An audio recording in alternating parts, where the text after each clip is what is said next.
Pak Amin Rais, Pak MS Ka'ban, Bang Sabri Saiman, dan semuanya ada di sini. Semuanya adalah orang-orang berpengalaman, casingnya yang baru di sini. Tapi semuanya punya rekam jejak perjuangan, bukan datang tanpa rekam jejak. Dan itu yang kita ingin tawarkan ke depan. Tapi sekalian, banyak dari kita bicara tentang masa depan, menyampaikan gagasan, menyampaikan visi dan misi. Itu baik, itu perlu, supaya kita tahu apa yang direncanakan untuk masa depan Republik ini. Tetapi misi, visi, sehebat apapun, dia tidak kredibel bila tidak ditopang dengan rekam jejak perjuangan yang ada. Kita berharap hadirnya Partai Umat juga menjawab tantangan-tantangan perubahan ke depan. Ketika kita memperhatikan tantangan ke depan, maka Partai Umat yang membawa nama umat, kita harus menjawab perubahan zaman. Umat Islam bukan saja menjawab tantangan yang dihadapi oleh umat Islam, tapi harus bisa menjawab dan memberikan jawaban atas tantangan yang dihadapi umat manusia. Yang mudah-mudahan nanti Partai Umat akan hadir memberikan jawaban. Dan kita menyaksikan pemimpinnya seorang cendekiawan, pendirinya tokoh cendekiawan yang punya rekam jejak luar biasa. Insya Allah dari sini muncul jawaban-jawaban untuk kemajuan umat manusia. Dari umat Islam kepada umat manusia. Ini yang harus kita berikan sama-sama.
Yang saya hormati Ketua Majelis Syuro Bapak Profesor Dr. Amin Rais, semoga beliau selalu diberikan kesehatan, dipanjangkan umurnya, dan dimudahkan dalam seluruh perjuangan dakwahnya. Seluruh jajaran Majelis Syuro yang saya hormati, para ketua-ketua dan pengurus lembaga tinggi Partai Umat, yang saya banggakan Ketua Umum DPP Partai Umat, Dr. Ridho Rahmadi, dan seluruh jajaran DPP, para ketua DPW Partai Umat se-Indonesia dengan seluruh pengurusnya, Ketua DPD dan seluruh pengurus. Kemudian saya hormati juga Ketua Umum Permata Umat dan Garda Umat, para kader, para simpatisan dan tokoh-tokoh yang hadir di sini.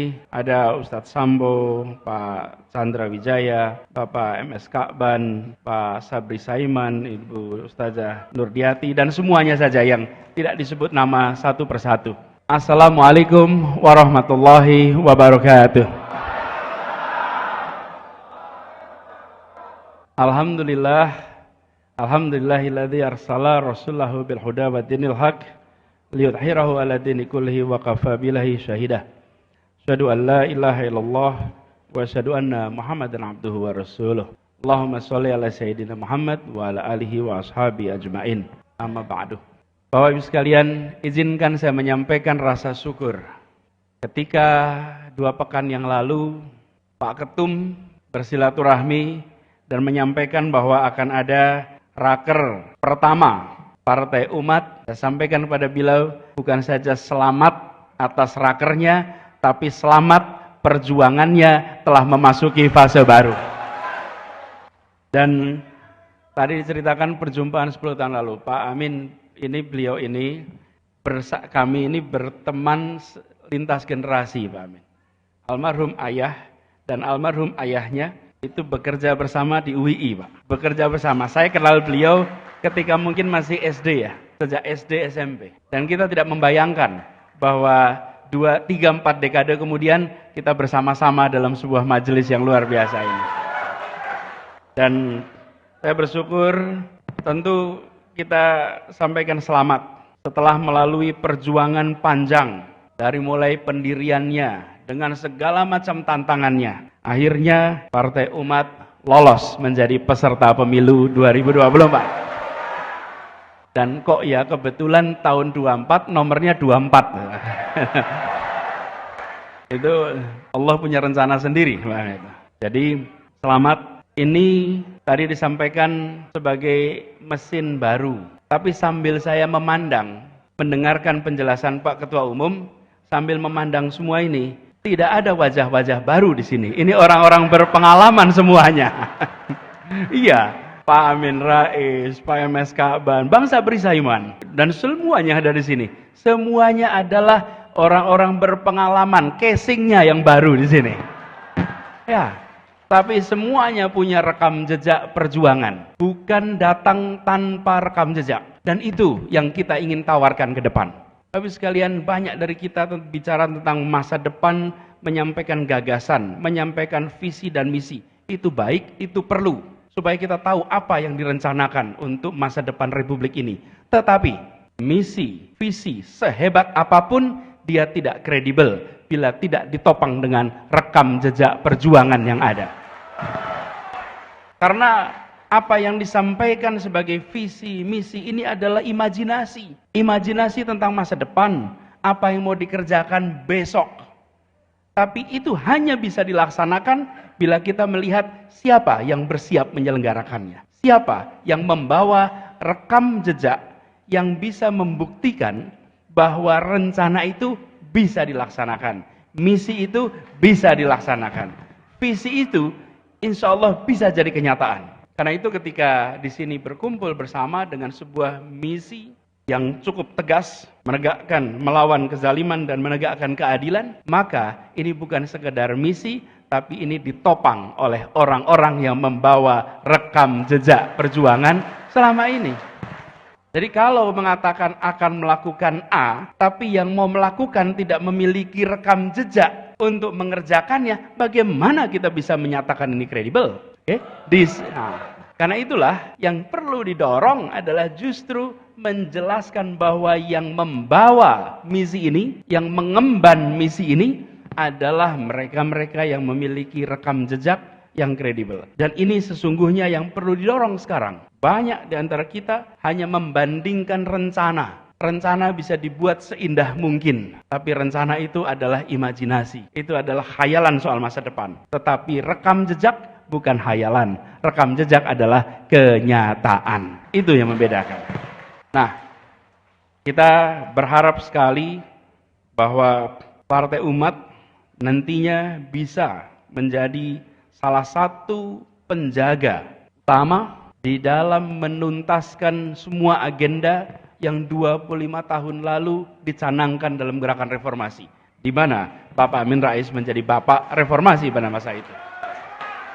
Persis 25 tahun kemudian, tahun ini kita memasuki sebuah fase di mana demokratisasi dan 5 agenda reformasi yang diungkap di tahun 98 harus dikalibrasi hari ini. Dikalibrasi itu dipastikan masih searah dengan titik awal keberangkatan perjalanan ini. Bila perjalanan ini menuju kepada sebuah tujuan, maka setelah berjalan 25 tahun, dievaluasi ulang. Apakah rute yang ditempuh selama ini adalah rute yang direncanakan 25 tahun yang akan datang. Dan saya yakin insya Allah Partai Umat akan bisa mengawal agenda itu ke depan.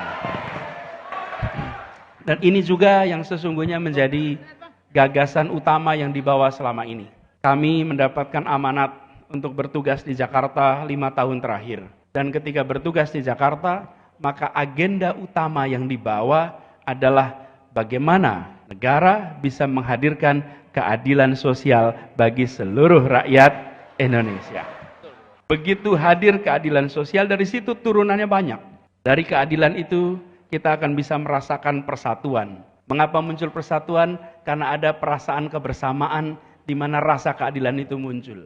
Ini bukan sebuah statement yang hanya dimunculkan dalam retorik. Ini dimunculkan di dalam proses teknokrasi, proses menjalankan pemerintahan. Semua aspek dicocokkan dengan satu kalimat, keadilan sosial. Satu kalimat itu saja, dicocokkan. Dan begitu itu diterjemahkan, apa yang terjadi? Yang terjadi kemudian terjadi perubahan-perubahan untuk bisa menjawab kebutuhan keadilan sosial. Ini yang hari ini kita butuhkan. Ketika kita bicara pertumbuhan perekonomian misalnya, maka kita bicara pertumbuhan perekonomian yang berkualitas. Berkualitas itu ditandai dengan apa? Ditandai dengan adanya jangkauan pada semua.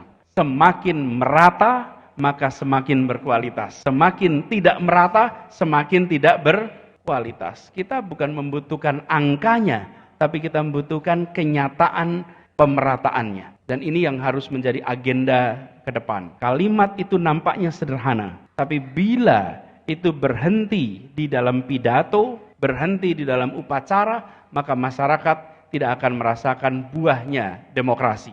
Tapi bila itu diwujudkan di dalam proses teknokrasi, proses pemerintahan, maka rakyat akan merasakan terjadi perubahan lewat demokrasi. Ini yang harus kita bawa ke depan.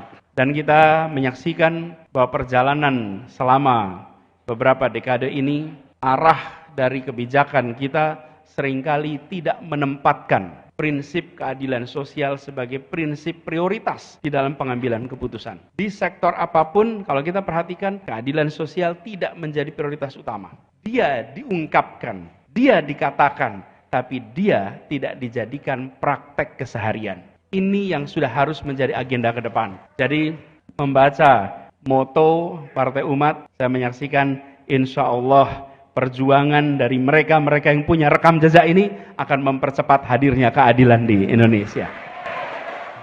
Dan ini juga yang kemudian menjadi PR bagi semuanya. Bahwa kita ingin ada kesetaraan kesempatan, kesetaraan di muka hukum. Memastikan bahwa di Republik ini semua setara. Itulah sebabnya kita berharap sekali perjuangan ini akan bisa direspon oleh masyarakat. Kami yakin kalau melihat suasana yang ada sekarang di luar, suasana di luar adalah suasana yang menginginkan perubahan untuk hadirnya keadilan.